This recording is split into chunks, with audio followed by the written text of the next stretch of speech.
Shanda, Here.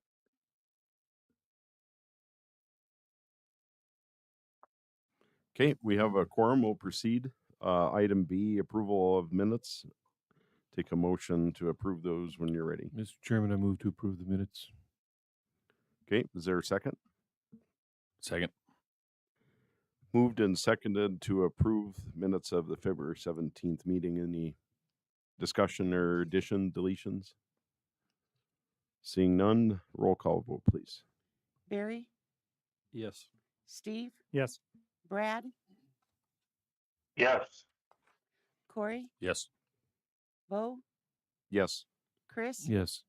Shanda, Yes. Okay, motion passes. Item C, financials, February 2026. Good morning. Financial information is attached. If there's any questions or anything you'd like to go into, I can certainly answer those at this time.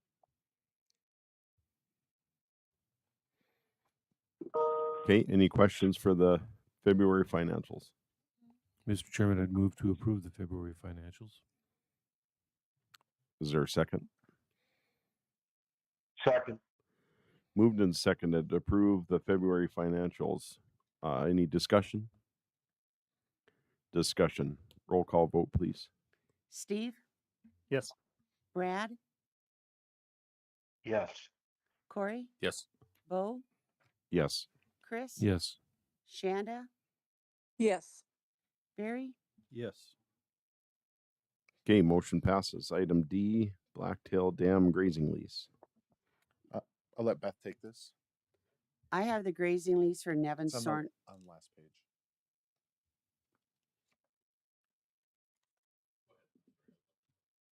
I don't know if it should be in your packet. It's on the last page.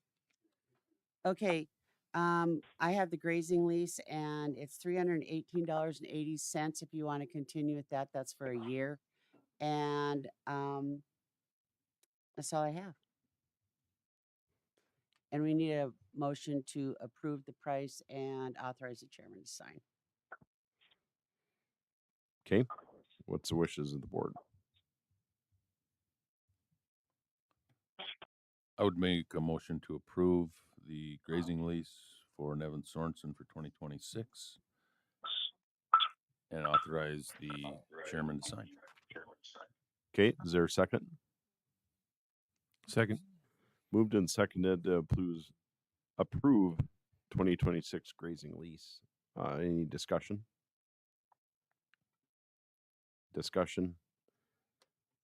Roll call vote, please. Brad? Brad? Okay. Corey? Yes. Bo? Yes. Chris? Yes. Shanda? Yes. Barry? Yes. Steve? Yes. Brad? Yes. Okay, motion passes. Number 2, seasonal sites at Blacktail. In your packet has near the front. There's 2 pages, front and back. Front page shows a map of the campground at Blacktail. The green circles indicate the sites that that we would potentially recommend for being seasonal sites. Then if you flip over to the next page, it shows pricing in last year for pricing, and every year we've done it so far. Price for per campsite per night was $15. We took that times the number of nights through the year, which was 153, and then took a 25% discount, which brought it to $1,721.25, and then we just rounded it to $1,750. That's been what it's been in the past. Using that same numbers, that same percentage, and then with the less number of nights, the reason the less number of nights, we know that J.E. Dunn will be done before Memorial Day. We know they'll be done well before Memorial Day. What I learned at Coda Ray was that just because J.E. Dunn's ready doesn't mean we're quite ready. we have some things that we need to do and get in there. Feel real confident we're gonna be open well in May. But I also don't want to tell them they can move in May 1st and then all of a sudden it's May 15th. So we kind of felt like we'd tell them, initially May 29th, but then honestly, as soon as we're ready for them to come, we're going to open it up, not just to them, but to all the day use campers as well. So they'll be able to move in before that date. So our recommended price for our seasonal sites is $1,900. Going back to the map, we did, like I said, we did identify 5. Whenever we've done seasonal sites at Blacktail, we've had 5. On 2 occasions, we ended up having 6 people apply, and then we made the decision to increase that to 6. I'm comfortable with 5. I wonder about 4, just because in the past when we've done it, we've had 50 sites at Blacktail, or 51, and then we've used 5 this year. Including the group sites right now, we'll have 40 sites. So I'm comfortable with 5 if that's the direction we want to go. I also know it would make sense if we decided to go with 4. If no one has any real strong opinions on it, and just say, Jeremy, we want your recommendation, I would stick with 5. But I'm open to any discussion or any input. I just want to say I appreciate your sensible approach to the timeline on things, knowing the realities of construction. So I think 5 sounds like a good number. I mean, I don't see a problem with it, and that was one of the requests from a lot of the folks out there, where can you make more permanent sites, because it gives people more ownership out there. So I think on both sides of the coin, it makes sense. There's been some real advantages to having seasonal sites out there. That ownership is a big deal. Those people out there have helped police and monitor other things going on. So there's definitely been advantages to that. The one other thing, just as we do it the same as we always would, pretty close, we'll open it. We'll put the word out this Thursday, open it up, let everybody know. And then we'd have to have all applications into me in the same process we've done in the past by Thursday, April 16th. And then Lindsay would bring her fancy little wheel she finds online. And then we would do our drawing on during the next park board meeting on the 21st-ish. Yep. So I don't know if we need a motion to do that. I'm not sure. I mean, maybe we do, just because we're putting a price to it and we're changing the price. So Yeah, if I could get a motion for that, please. I would make a motion to approve 5 seasonal campsites at the cost of $1,900 to be advertised. I'll I second that. Okay, thank you. Moved and seconded to approve 5 sites at $1,900 for seasonal campground and campsites at Blacktail. Any discussion? Do they have to mow their own grass and all that business? they don't. A lot of them do. Okay. We've definitely had times where all of a sudden it looks like their area's gotten a little shaggy, and I've called them up and I've said, hey, if you guys can clean up your stuff around, my guys will come through, this week or these days. So just kind of work with them. But there's definitely some that they take care of all of their own themselves, and other ones that we kind of got to monitor a little bit. But we've stayed on top of it. Okay, any further discussion? Roll call vote, please. Corey, Yes. Bo, Yes. Chris, yes, Shanda, Yes. Barry, Yes. Steve, yes. Brad, Yes. Okay, motion passes. Item E, master plan implementation update.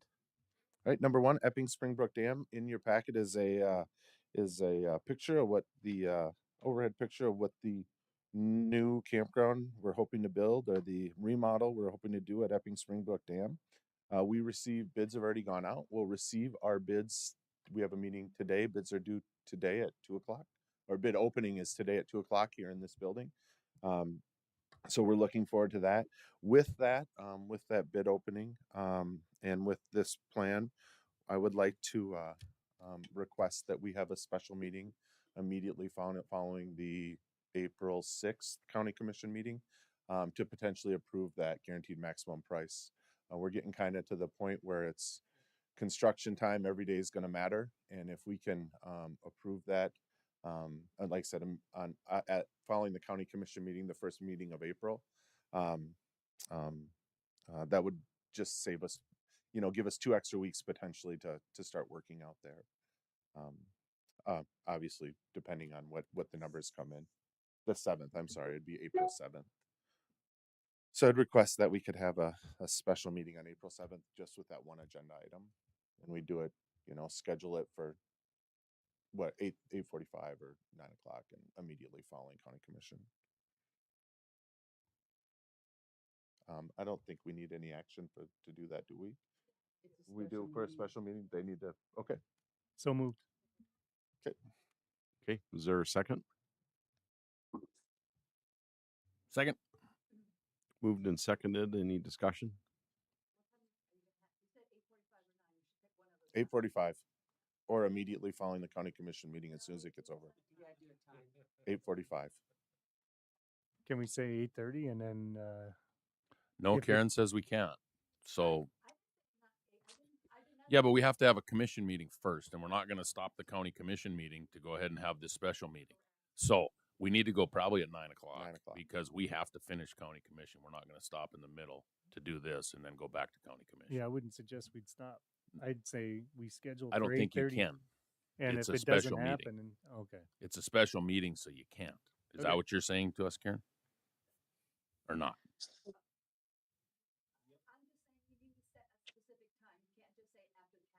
But then do we have to go at that specific time?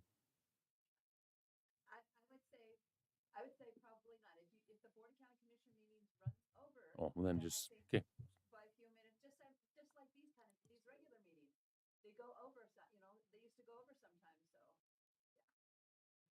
So at least people would have an opportunity to get here at 8:30, and Yeah. if we didn't start, at least So, they'd be here already. Uh, motion is at 8:30. Is a second okay with that? Sure. All right. Any discussion? We had plenty. Dead horse meeting is at 8:35. All right. Roll call vote, please. Bo, Yes. Chris, Yes. Shanda, Yes. Barry, Yes. Steve, Yes. Brad, Yes. Corey. Yes. Okay. Motion passes.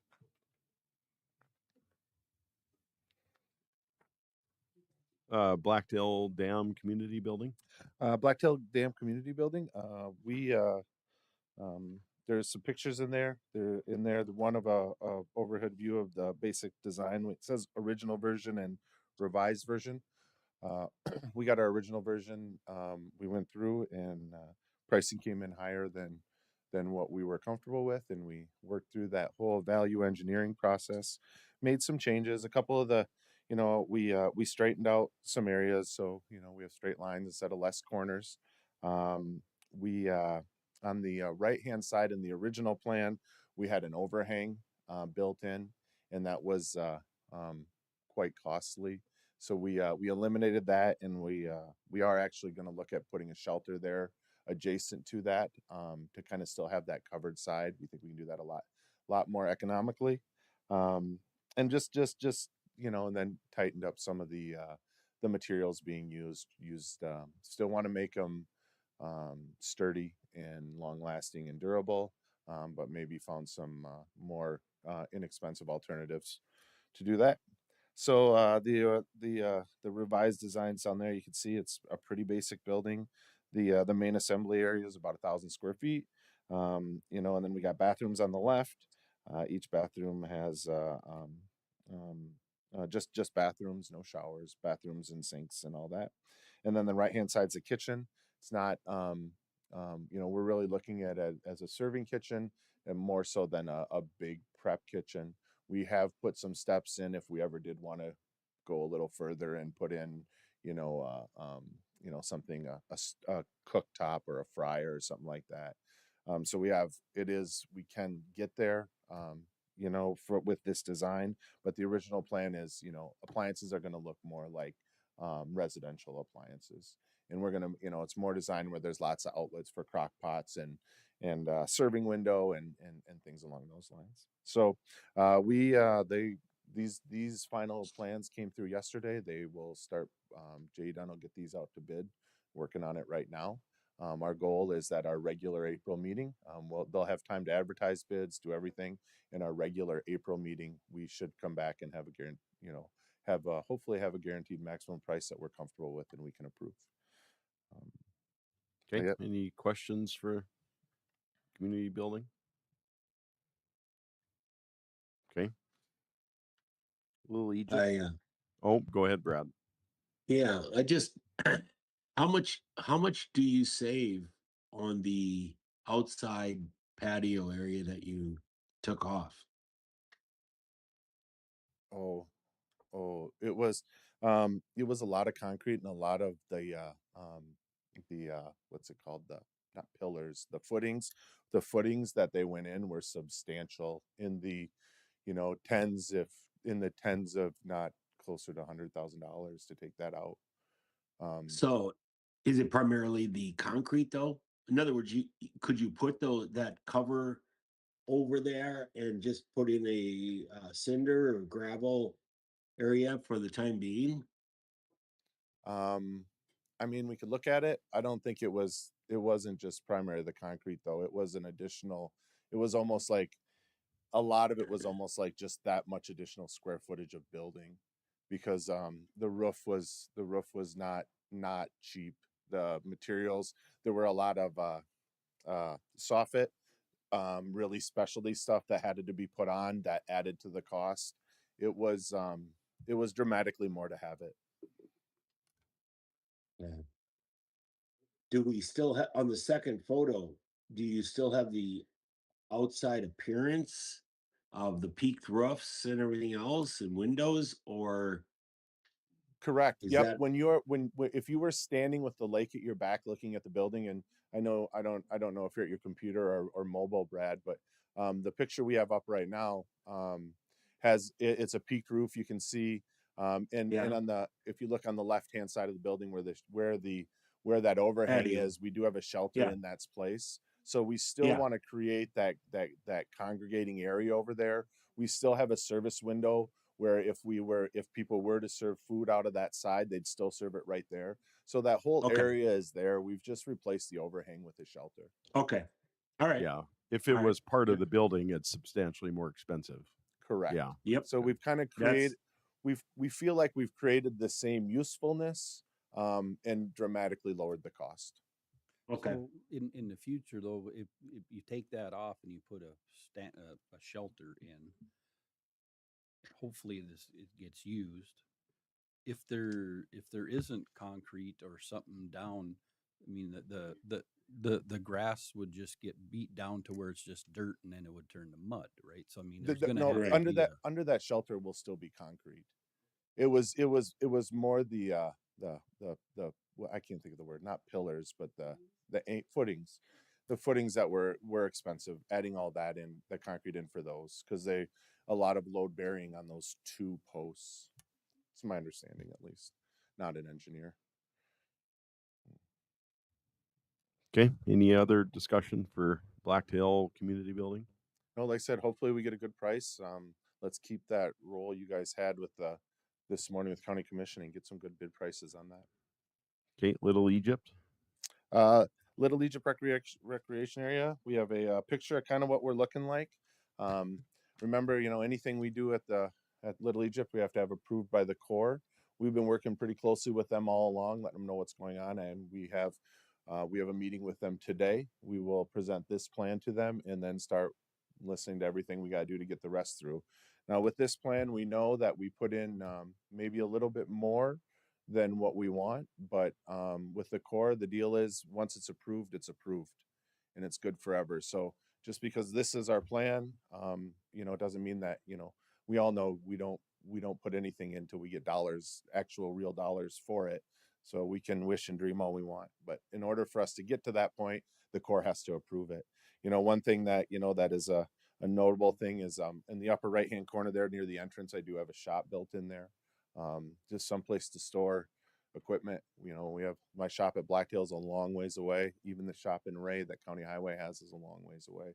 be nice, you know, we now that we have that loader, maybe to potentially keep that down there to service that and Coda Ray. Otherwise, the other thing on there that we haven't, you know, obviously determined is pavement versus gravel. Both there's a financial decision to be made there, and then also the idea of how do we want it to look and feel, right? I've said before, Little Egypt is a really nice place. It's nice to get out in nature. Do we want to cover the thing in concrete? So, but the plans in there specifically say that, you know, we'll make that decision when bidding time comes. I think it's a beautiful park they designed. I'm really impressed. In general, on the left-hand side is more of a day use area. There's an amphitheater there. If you look in the left-hand side, there's that one circle. That's where the amphitheater would be.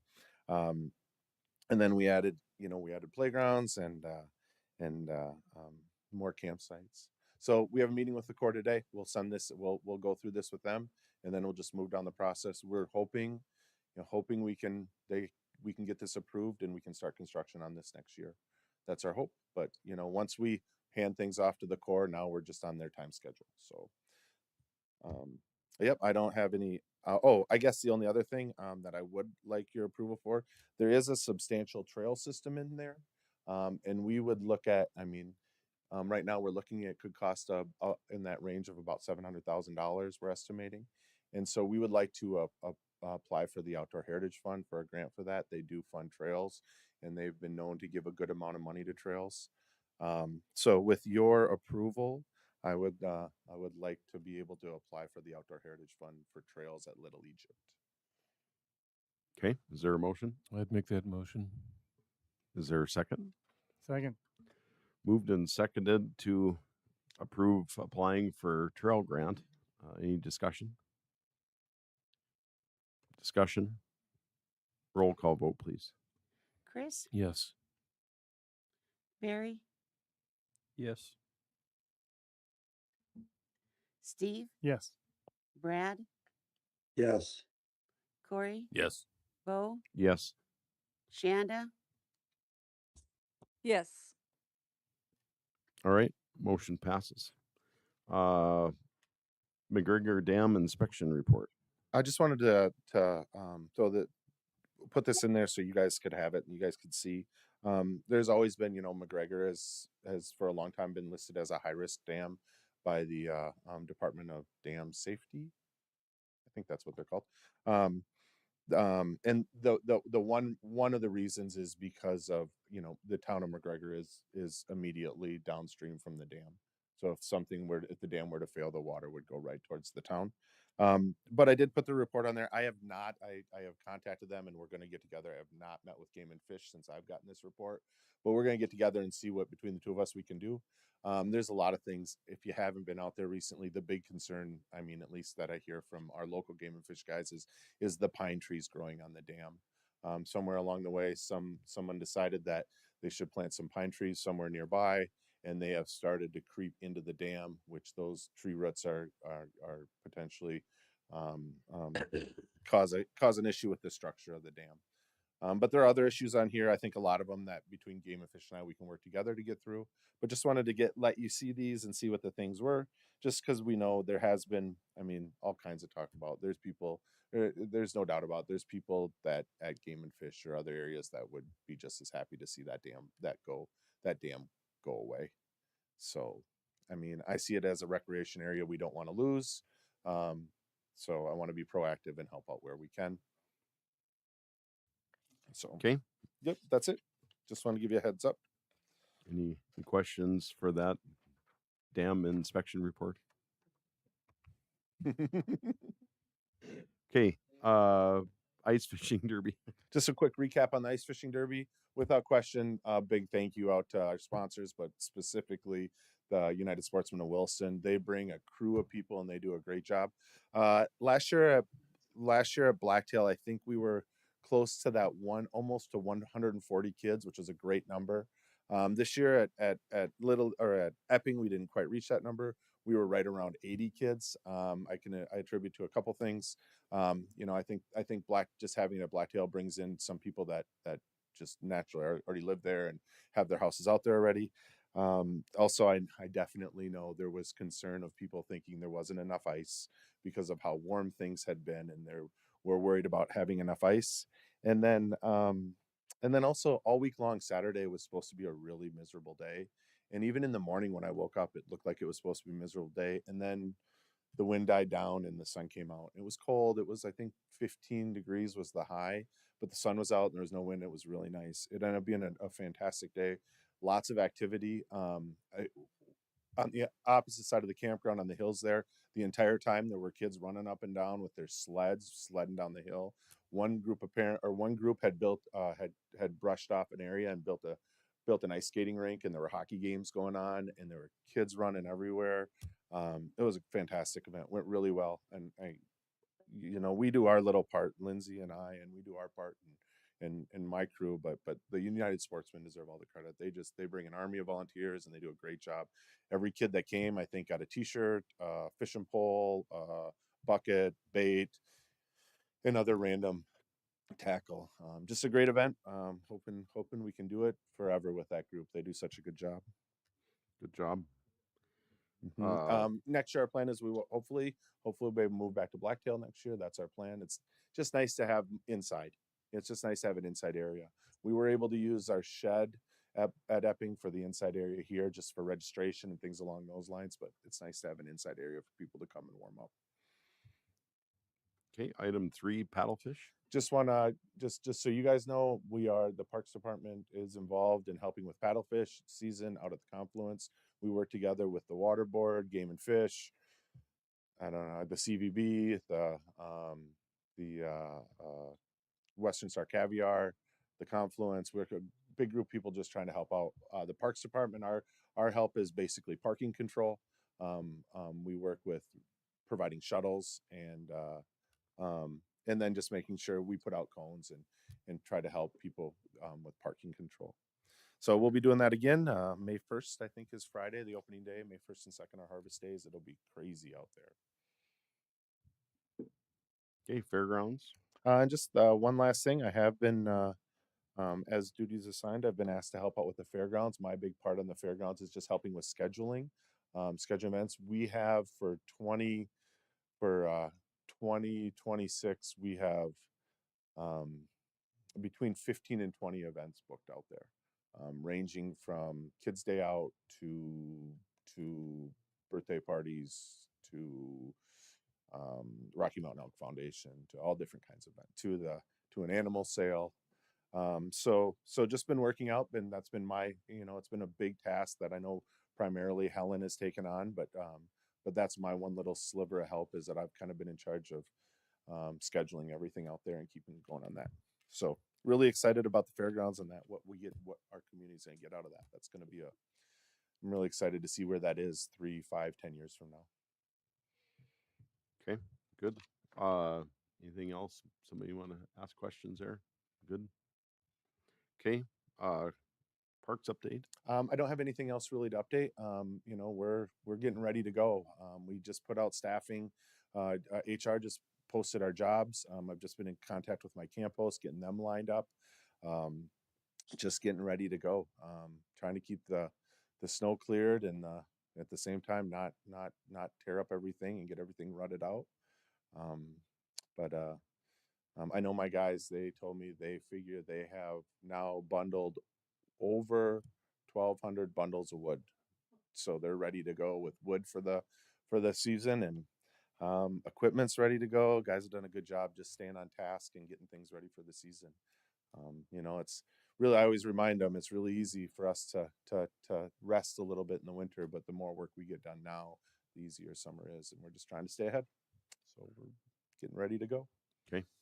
Thanks, Jeremy. Your wood bundles, do you have them at the parks then? Is it just more of a free will thing, or is there a place where you go buy them, or how do you typically we leave them at the camp host spot, and then the camp host typically collects that, but we also, all of the camp hosts just have a little sign they can put up that if they're not there, and then we just say, we have our old pay posts and we say $10 a bundle, and it's kind of an on your honor system.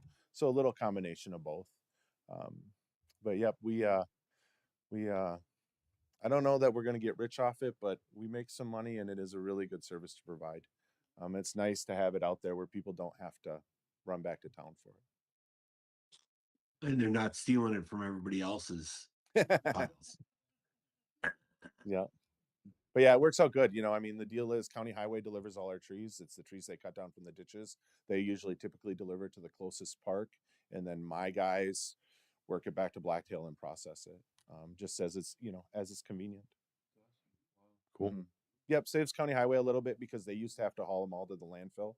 They used to have to find a place to take it. And now they just take it to the local closest park. So it kind of works around for both of us. Okay. Otherwise, for parks update, that's all I got. Item H, next meeting is April 21st. If nobody else has got anything for the good of the order, we'll adjourn. 9:31. Thank you. Thanks, guys.